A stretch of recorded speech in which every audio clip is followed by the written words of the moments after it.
ദൈവത്തിരുനാമത്തിന് മഹത്വമുണ്ടാകുമാറാകട്ടെ. എന്താണ് തിരുവചന അധിഷ്ഠിത പ്രവചനം? ആരാണ് കള്ളപ്രവാചകൻ? അതിൻ്റെ 7-ാമത്തെ അധ്യായത്തിലേക്ക് നമ്മൾ പ്രവേശിക്കുകയാണ്. ഇന്ന് നമ്മൾ ചിന്തിക്കാൻ പോകുന്ന വിഷയം ദൈവീയ വാഗ്ദത്തങ്ങളും ന്യായവിധി സംബന്ധിച്ച മുന്നറിയിപ്പുകളും എന്നുള്ളതാണ്. വളരെ ലളിതമായിട്ടാണ് ഞാൻ ഈ പരമ്പര എഴുതിയതും ഇതിന് ഒരു ഓഡിയോ വെർഷൻ നൽകുന്നതും. അതുകൊണ്ട് തന്നെ ഒരു വലിയൊരു അധിക വിശദീകരണമൊന്നും ഞാൻ ഇതിനകത്ത് നൽകിയിട്ടില്ല. എങ്കിലും അത് സാധാരണക്കാർക്ക് കൂടെ പെട്ടെന്ന് മനസ്സിലാക്കാൻ വേണ്ടിയുള്ള ഒരു ശൈലിയാണ് ഇത് ചെയ്യുന്നത്. അതുകൊണ്ട് തന്നെ ന്യായമായ ഏതെങ്കിലും വിശദീകരണം ഇത് സംബന്ധിച്ച് ആവശ്യമുണ്ടെങ്കിൽ നിങ്ങൾക്ക് എന്നെ നേരിട്ട് വിളിക്കാം. അതിന് സാധിക്കുന്നില്ലെങ്കിൽ ഞാൻ നൽകുന്ന 2 നമ്പറും വാട്സപ്പ് ഉള്ളതാണ്. എൻ്റെ വാട്സപ്പിൽ ഒരു വോയിസ് വഴിയോ അല്ലെങ്കിൽ എഴുതിയിട്ടോ എന്നോട് സംശയങ്ങൾ ചോദിക്കാം. തീർച്ചയായിട്ടും അതിന് ന്യായമായ വിശദീകരണം നൽകുവാൻ ഞാൻ ബാധ്യസ്ഥനാണ്. ദൈവം നമ്മളെല്ലാവരും അനുഗ്രഹിക്കുമാറാകട്ടെ. നമ്മൾ ഇന്നത്തെ അധ്യായത്തിലേക്ക് കടക്കുകയാണ്. പലപ്പോഴും ദൈവീയ വാഗ്ദത്തങ്ങൾ നിബന്ധനകൾക്ക് വിധേയമായിരിക്കും. എന്ന് പറഞ്ഞാൽ ഇന്നതൊക്കെ ചെയ്താൽ ഇന്ന നന്മ നൽകാമെന്നാണ് ദൈവീയ വാഗ്ദത്തങ്ങളുടെ ഒരു പൊതു നിലപാട്. ദൈവീയ വാഗ്ദത്തങ്ങൾ ഈ നിലപാടുള്ള മിക്കവാറും പഴയ നിയമവുമായിട്ട് ബന്ധപ്പെട്ടാണിത് സംഭവിച്ചിട്ടുള്ളത്. നമുക്കറിയാം, മിസ്രൈമിൽ നിന്നും പുറപ്പെട്ട ഇസ്രായേൽ ജനതയെ മുഴുവനായും തന്നെ കനാൻ നാട്ടിൽ എത്തിക്കുക എന്നുള്ളതായിരുന്നു ദൈവത്തിൻ്റെ ആഗ്രഹം. പുറപ്പാട് പുസ്തകത്തിലും ആവർത്തന പുസ്തകത്തിലും പറയുന്ന സകല അനുഗ്രഹങ്ങളും അവർക്ക് അവകാശപ്പെട്ടതുമായിരുന്നു. പക്ഷേ അനുഗ്രഹങ്ങളുടെ എല്ലാം പുറകിൽ ഒരു നിബന്ധന എഴുതി വെച്ചിരുന്നു. ഇത് തിരുവചന രേഖയിൽ നമുക്കത് കാണുവാൻ സാധിക്കും. ഞാൻ മൊത്തം വായിക്കുന്നില്ല. ആവർത്തന പുസ്തകം 11-ാം അധ്യായത്തിലാണ് കാണുന്നത്.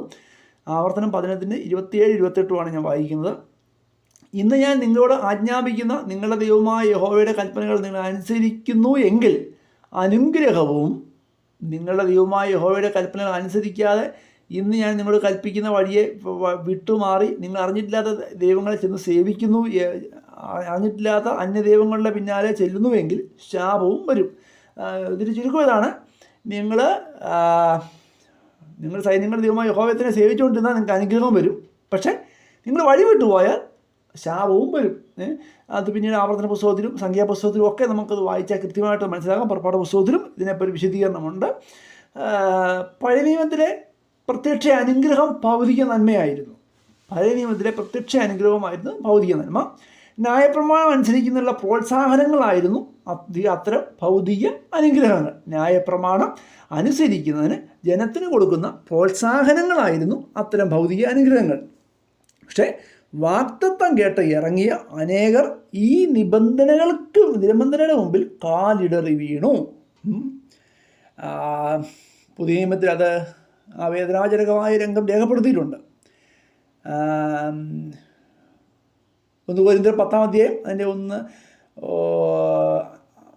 മുതലുള്ള വാക്യങ്ങൾ, അത് മൊത്തം ഞാൻ വായിക്കുന്നില്ല. അതിന് കുറച്ച് ഭാഗം ഞാൻ നിങ്ങളെ വായിച്ചു കേൾപ്പിക്കാം. സഹോദരന്മാരെ, നമ്മുടെ പിതാക്കന്മാർ എല്ലാവരും മേഘത്തിൻ്റെ കീഴിലായിരുന്നു. എല്ലാവരും സമുദ്രത്തിലൂടെ കടന്ന് എല്ലാവരും മേഘത്തിലും സമുദ്രത്തിലും സ്നാനമേറ്റ് മോശയോട് ചേർന്നു. എല്ലാവരും ഒരേ ആത്മീയാഹാരം തിന്ന്, എങ്കിലും അവരിൽ മിക്കവരും ദൈവം പ്രസാദിച്ചില്ല. അവരെ മരുഭൂമി തള്ളിക്കളഞ്ഞു എന്ന് നിങ്ങൾ അറിയാതെ ഇരിക്കരുത് എന്ന് ഞാൻ ആഗ്രഹിക്കുന്നു. എന്ന് പറഞ്ഞാൽ അവർ ഒരേ ആത്മീയാഹാരം കഴിച്ചു, അവർ മഞ്ഞ കഴിച്ചു, അവർ കാളപ്പക്ഷിയെ കഴിച്ചു, അവർ ലോലുപരായി മരുഭൂമിയിലാണ് താമസമെങ്കിലും മരുഭൂമിയിലെ യാതൊരു പ്രയാസങ്ങളും അവർ അനുഭവിച്ചില്ല. പക്ഷേ ഇത്രയും ആനുകൂല്യം അനുഭവിച്ച് വന്ന ജനത കനാൻ നാട്ടിൻ്റെ പടിവാതിൽക്കൽ എത്തിയില്ല. ബഹുഭൂരിപക്ഷം ജനതയും ആ മരുഭൂമിയിൽ പട്ടുപോയി. ഇതിന് കാരണം അവർ ദൈവത്തെ വേണ്ട വിധം സേവിച്ചില്ല. അവർ മിക്കവരിലും ദൈവം പ്രസാദിച്ചില്ല. ബൈബിൾ പറയുന്നു, എങ്കിൽ അവർ മിക്കവരും ദൈവം പ്രസാദിച്ചില്ല, അവരെ മരുഭൂമിയിൽ തള്ളിക്കളഞ്ഞു എന്ന് നിങ്ങൾ അറിയാതെ ഇരിക്കരുത്. പുതിയ നിയമ വിശ്വാസികളുടെ കൊരിന്ത്യലേഖനം പറയുന്ന കാര്യമാണ്. ഇതുപോലെ നിങ്ങൾക്ക് സംഭവിക്കാതിരിക്കുന്നതിന് വേണ്ടി നിങ്ങൾ ജാഗ്രതയോടെ ആയിരിക്കണം. ദൈവീയ വാഗ്ദത്തങ്ങൾ മിക്കപ്പോഴും നിബന്ധനകളോട് കൂടിയാണ് നൽകപ്പെട്ടിരിക്കുന്നതിനാൽ നിബന്ധനകൾ പാലിച്ചില്ല എങ്കിൽ അവ നടപ്പാക്കുകയില്ല. അപ്പോൾ അതുകൊണ്ട് തന്നെ അക്ഷയ ഇസ്രായേലിനോട് എന്നെ സേവിച്ചു കഴിഞ്ഞാൽ ഞാൻ നിനക്ക് കനാൻ നാട്ടിൽ എത്തിക്കാമെന്നതായിരുന്നു നിബന്ധന. അപ്പം കനാൻ നാട്ടിൽ എത്തിക്കുക എന്നുള്ള അനുഗ്രഹത്തിൻ്റെ പുറകിൽ ഉള്ള നിബന്ധന എന്ന് പറയുന്നത് സത്യദൈവത്തെ സേവിക്കുക എന്നുള്ളത് ആയിരുന്നു. എന്നാൽ പുതിയ നിയമത്തിൽ അങ്ങനെ ഭൗതിക നന്മയെന്നൊരു പ്രോത്സാഹനമേ ഇല്ല. എന്ന് പറഞ്ഞാൽ ദൈവത്തെ സേവിച്ചാൽ നിനക്ക് കാർ തരാമെന്നോ, വീട് തരാമെന്നോ, ലോറി തരാമെന്നോ, കെട്ടിടങ്ങൾ തരാമെന്നോ, ഏക്കറിന് തോട്ടം തരാവുന്ന ഒന്നും ഒരു നിബന്ധനയും ഇല്ല. അങ്ങനെ ഒരു ഭൗതിക നന്മകളുടെ പ്രോത്സാഹനം എന്ന പരിപാടി പുതിയ നിയമത്തിൽ ഇല്ല. പിന്നെ എന്തെങ്കിലും കിട്ടുന്നെങ്കിൽ ആ സന്തോഷത്തോടെ വാങ്ങിച്ചോണം. എന്നാൽ പുതിയ നിയമത്തിലെ അനുഗ്രഹങ്ങൾ ഒരിക്കലും ഭൗതിക നന്മയല്ല. പുതിയ നിയമത്തിലെ നന്മ ആത്യന്തികമായി നിത്യജീവനാണ്. തിരുവെഴുത്ത് നമുക്ക് വായിച്ചു നോക്കാം. റോമാലേഖനം 6:22 എന്നാൽ പാപത്തിൽ നിന്ന് സ്വാതന്ത്ര്യം പ്രാപിച്ച് ദൈവത്തിന് ദാസന്മാരായിരിക്കാൻ നിങ്ങൾക്ക് ലഭിക്കുന്ന ഫലം വിശുദ്ധീകരണവും അതിൻ്റെ അന്തം നിത്യജീവനുമാകുന്നു. എന്നാൽ ഇപ്പോൾ പാപത്തിൽ നിന്ന് സ്വാതന്ത്ര്യം പ്രാപിച്ചിട്ട് ദൈവത്തിന് ദാസന്മാരായിരിക്കാൻ നിങ്ങൾക്ക് ലഭിക്കുന്ന ഫലം വിശുദ്ധീകരണവും അതിൻ്റെ അന്തം നിത്യജീവനുമാകുന്നു. എന്ന് പറഞ്ഞാൽ നിങ്ങൾക്കുള്ള റിസൾട്ട്, നിങ്ങൾക്ക് ലഭിക്കുന്ന പ്രതിഫലം എന്ന് പറയുന്നത് വിശുദ്ധീകരണം, അതിൻ്റെ അന്തം നിത്യജീവൻ ആകുന്നു. പുതിയ വിശ്വാസിക്ക് സ്ഥലമോ വസ്തുവകളോ സ്ഥാനമാനങ്ങളോ ഒന്നും വാഗ്ദത്തം ചെയ്യപ്പെട്ടിട്ടില്ല. എന്നാൽ ദൈവം എന്തെങ്കിലും ഒരുക്കുന്നുണ്ടെങ്കിൽ അത് സന്തോഷത്തോടെ വാങ്ങിക്കണം. എന്നാൽ അതിനേക്കാൾ എല്ലാം വലുതായ ഒന്ന് ദൈവം മുന്നമേ കരുതി വച്ചിരിക്കുകയാണ്. അതിൻ്റെ പേരാണ് നിത്യജീവൻ. മരുഭൂമിയിൽ സ്നേഹസമ്പന്നനായ ദൈവത്തെ മറന്നവർക്ക് അക്ഷരീയ കനാൻദേശമാണ് നിഷേധിക്കപ്പെട്ടത്.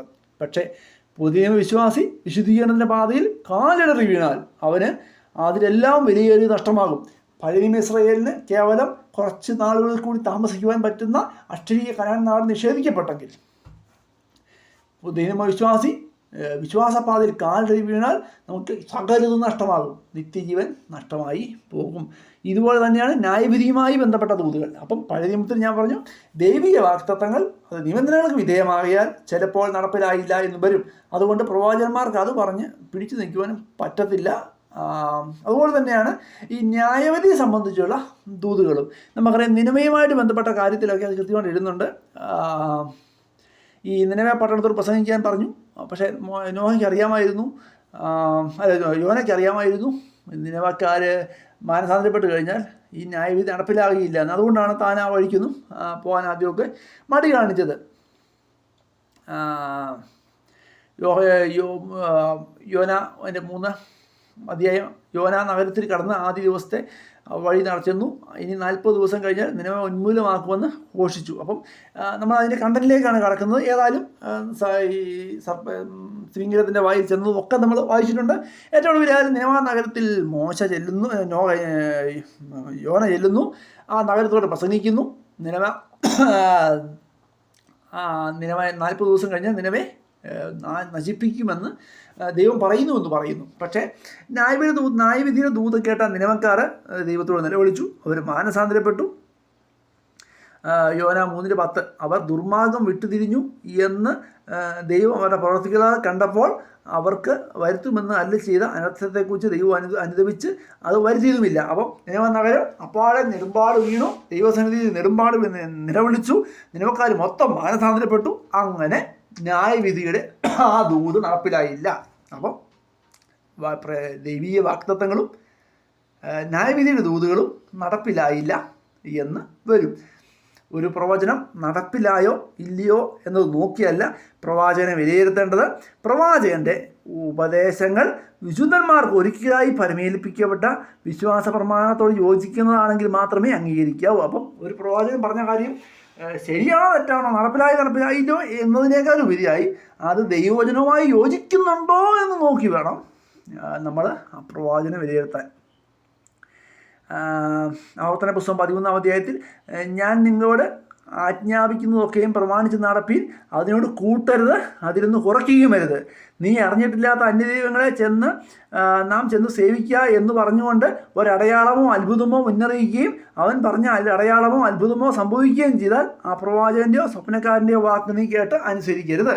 ആ വാക്യം ഒന്നുകൂടി ഞാൻ വായിച്ച് കേൾപ്പിക്കാം. ആവർത്തനം 13-ാം അധ്യായം അതിൻ്റെ 1 മുതൽ. ഞാൻ നിങ്ങളോട് ആജ്ഞാപിക്കുന്നതൊക്കെയും പ്രമാണിച്ച് നടപ്പീൻ, അതിനോടൊന്നും കൂട്ടരുത്, ഒന്നും കുറയ്ക്കുകയും അരുത്. നീ അറിഞ്ഞിട്ടില്ലാത്ത അന്യദൈവങ്ങളെ ചെന്ന് സേവിക്കുക എന്ന് പറഞ്ഞു കൊണ്ട് ഒരടയാളമോ അത്ഭുതമോ മുന്നറിയിക്കുകയും അവൻ പറഞ്ഞ അടയാളമോ അത്ഭുതമോ സംഭവിക്കുകയും ചെയ്താൽ ആ പ്രവാചകൻ്റെയോ സ്വപ്നക്കാരൻ്റെയോ വാക്ക് നീ കേട്ട് അനുസരിക്കരുത്. അപ്പം പറഞ്ഞ പ്രവചനം നടന്നു എന്ന് വെച്ച് പോലും ആ പ്രവാചകനെ പൂർണ്ണമായി ഉൾക്കൊള്ളരുത്. അത് ദൈവവചനവുമായി യോജിക്കുന്നതാണോ എന്ന് നോക്കി വേണം നമ്മൾ ആ പ്രവാചകനെ സ്വീകരിക്കാൻ. പ്രവാചകൻ പറഞ്ഞതുപോലെ നടന്നു എന്നതുകൊണ്ട് മാത്രം ആരും കണ്ണുമടച്ച് പ്രവാചകനെ വിശ്വസിക്കരുത്. ഇവിടുത്തെ വെളിച്ചപ്പാടുകാരനും പക്ഷിശാസ്ത്രക്കാരനും എല്ലാം കുറേയൊക്കെ ഭാവി സംബന്ധമായ കാര്യങ്ങൾ സത്യസന്ധമായി പറയാറുണ്ട്. അതുകൊണ്ട് ദൈവജനം ജാഗ്രതയോടെ ആയിരിക്കണം. 1 തെസ്സലോനിക്കർ 5:20 പ്രവചനം തുച്ഛീകരിക്കരുത്. സകലതും ശോധന ചെയ്ത് നല്ലത് മുറുകെ പിടിപ്പീൻ. പ്രവചനം തുച്ഛീകരിക്കരുത്. സകലതും ശോധന ചെയ്ത് നല്ലത് മുറുകെ പിടിപ്പീൻ. സകല ദോഷങ്ങളും വിട്ട് അകലുവിൻ. ദൈവം നമ്മളെ എല്ലാവരെയും ഐശ്വര്യമായി അനുഗ്രഹിക്കുമാറാകട്ടെ.